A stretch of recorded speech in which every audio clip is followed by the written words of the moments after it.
সমন্বয় পরিচয়ে যারা আজকে বিভিন্ন জায়গায় দখলদারিত্ব করছে, বিভিন্ন রাষ্ট্রের সুবিধা নিচ্ছে, তারা যখন বলে যে হচ্ছে আমরা সমন্বয় পরিচয় দিয়ে বিভিন্ন ধরনের ফায়দা লুটে নিয়েছে, আমি তাকে বলতে চাই একটা প্রমাণ দেখে সাদিক কায়েম সমন্বয় পরিচয় দিয়ে 1 বছরে কারো তো একটা পয়সা নিছে।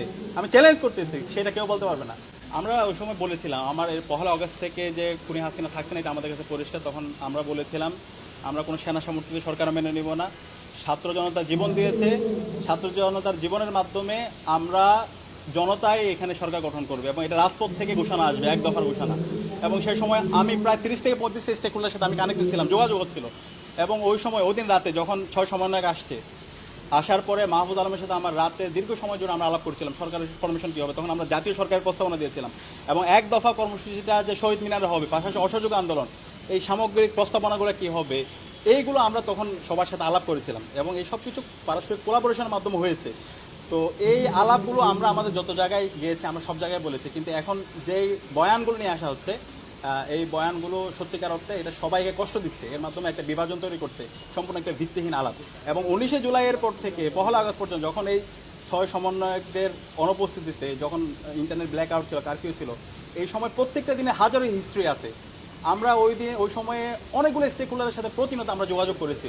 তো এখন এই ক্ষেত্রে অনেকে আমাদেরকে পরামর্শ দিয়েছে, অনেকে সহযোগিতা দিয়েছে এবং আমরা যখন সিদ্ধান্ত নিতাম কারো দ্বারা পরিচিত হইতাম না, আমরা সবার সাথে আলাপ করে সিদ্ধান্ত নিয়ে এরপর হচ্ছে আমরা সামগ্রিকতা বিবেচনা করে আমরা এটা নিয়েছি। তো এখানে যে আলাপগুলো এখন আনা হচ্ছে, যে হচ্ছে ক্যান্টনমেন্ট থেকে হচ্ছে 1 দফা, এইগুলো সম্পূর্ণ ভিত্তিহীন আলাপ এবং এটা পুরো জাতিকে অনেক বেশি হচ্ছে মানে এর মাধ্যমে হচ্ছে বিভাজিত করছে। অভ্যুত্থানের 1 বছর পরে এসে যিনি আন্দোলনের সামনের সারি থেকে প্রকাশক ছিলেন নাহিদ ইসলাম, তিনি কি আর সামনে আনার কারণ কি বলে আপনি? আর এখানে যে বিষয়টা মানে সমন্বয় পরিচয়ে যারা আজকে বিভিন্ন জায়গায় দখলদারিত্ব করছে, বিভিন্ন রাষ্ট্রের সুবিধা নিচ্ছে, তারা যখন বলে যে হচ্ছে আমরা সমন্বয় পরিচয় দিয়ে বিভিন্ন ধরনের ফায়দা লুটে নিয়েছে, আমি তাকে বলতে চাই একটা প্রমাণ দেখে সাদিক কায়েম সমন্বয় পরিচয় দিয়ে 1 বছরে কারো তো একটা পয়সা নিছে।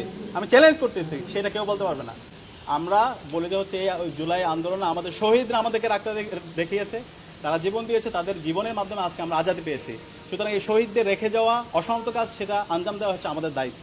সুতরাং এইটাকে কাজে লাগিয়ে জুলাইকে নিয়ে হচ্ছে এটাকে পকেটবন্দি করা, এটা নিয়ে রাজনীতি করা, এটা নিয়ে হচ্ছে নিজেদের কোরআনবাজি করা, এটা নিয়ে হচ্ছে চাঁদাবাজি করা, যারা করতেছে এটা তারা খুব খারাপ কাজ করতেছে। কিন্তু আমরা এই সমস্ত জায়গায় নাই, আমরা এই শহীদদের যে আকাঙ্ক্ষা, শহীদদের যে স্পিড, সে আলোকে আমাদের এই নতুন বাংলাদেশটাকে বিনির্মাণ করতে চাই। 1 বছর পরে তিনি এটির সামনে আনার কারণ কি বলে মনে করেন? আমরা আশা করব তারা আরও দায়িত্বশীল আচরণ করবে, কারণ এই জুলাই সবার অবশ্যই এখানে সম্মুখ সারি যোদ্ধা নাহিদ আমার বন্ধু এবং তাদের অনেক স্যাক্রিফাইস আছে। এবং আমি আমার যত কথায় আমি সবসময়